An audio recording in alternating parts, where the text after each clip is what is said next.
Okay,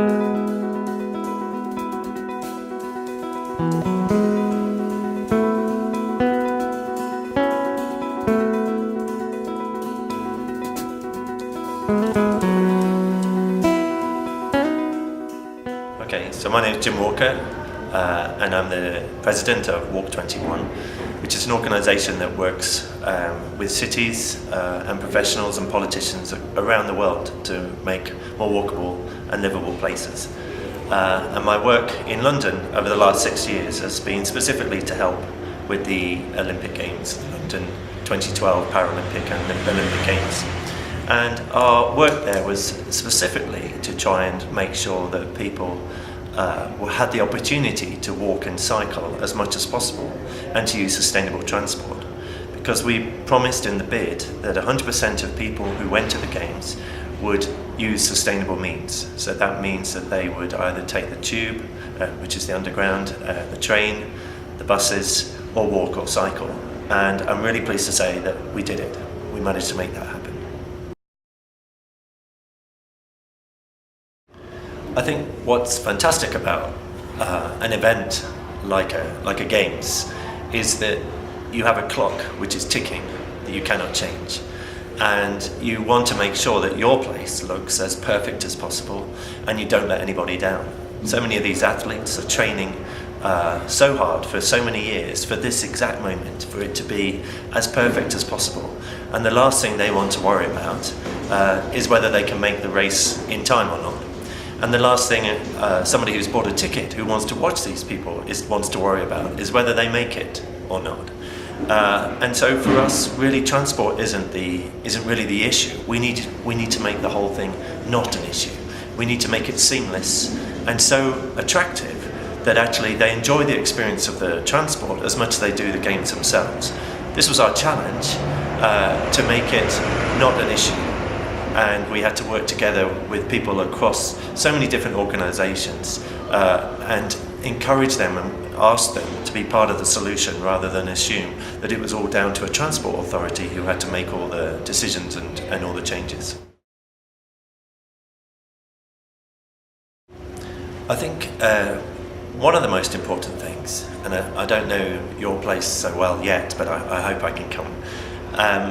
I think that the challenges for us was that we are organised in a way that we think of things in different modes. We think of trains, we think of buses, we think of walking, then we think of cycling. And it may be that we don't have resources which are very equitable around those things. We don't necessarily have staff thinking about all of these issues. And what we had to really think about was, what is it that joins us all together? In order to make these Games happen, it wasn't going to all be about trains or all be about one particular mode of transport, not even walking. It actually needed to think about people's journeys and understanding their motivations, why they were coming to the Games, what they wanted to see, what time things were starting and finishing, and we needed to think about the most efficient and safe way of getting people there and home again in a way that kept the city working. And this was the challenge, and I think is probably the absolute thing that I could offer you most, to start thinking of people and their trips, and think about the barriers in the way of them making positive choices, rather than assuming that they're going to be lazy and go with the obvious choice, which is probably just to turn up in a car and hope they can leave it somewhere, and it'll be okay. I think my advice is to think of this as a celebration and an opportunity. It's great to be able to show the best of your city, to showcase all the reasons why you won the opportunity to host these Games anyway, which will probably be because it's in a beautiful place with great support from the local community and from the politicians, and I suspect you have beautiful facilities. I expect so. That's just the beginning of it. What is the opportunity for your city to be even better as a legacy? That is really the challenge, and I think if you can think of legacy as early on as possible, that's really great, because what the community want is actually to understand how your city has improved because of the Games and what will they remember.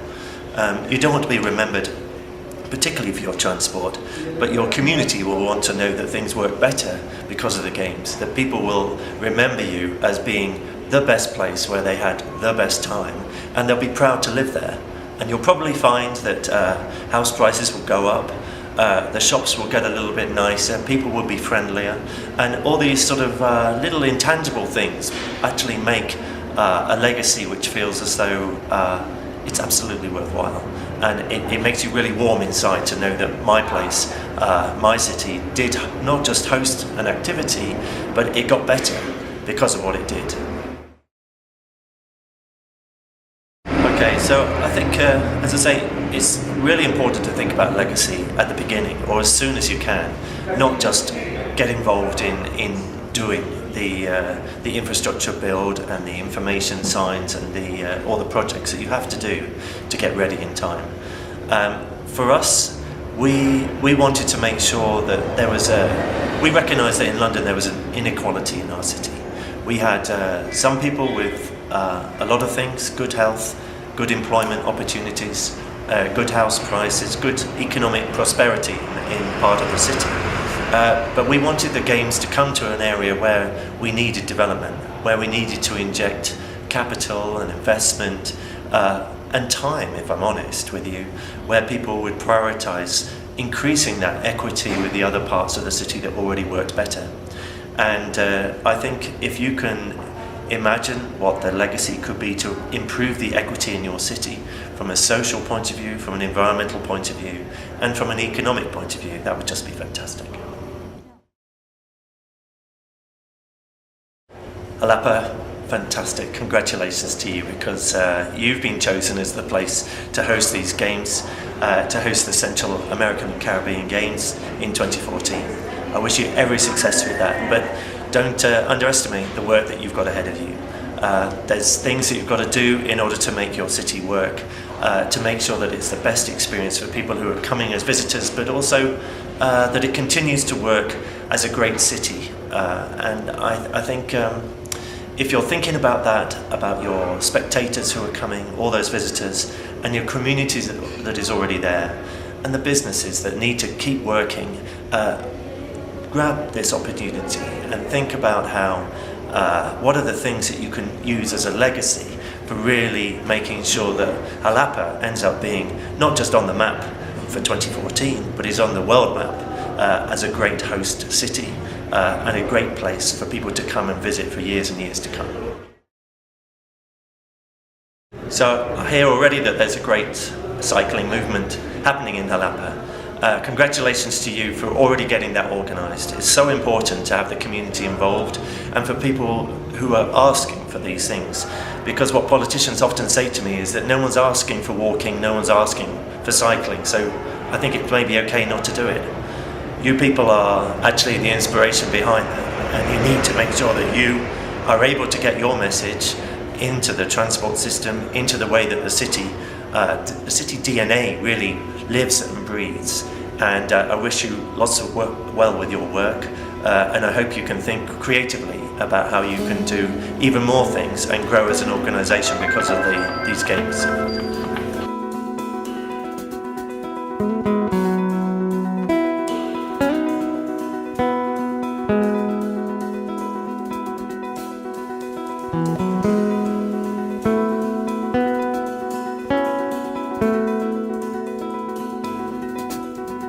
Thank you.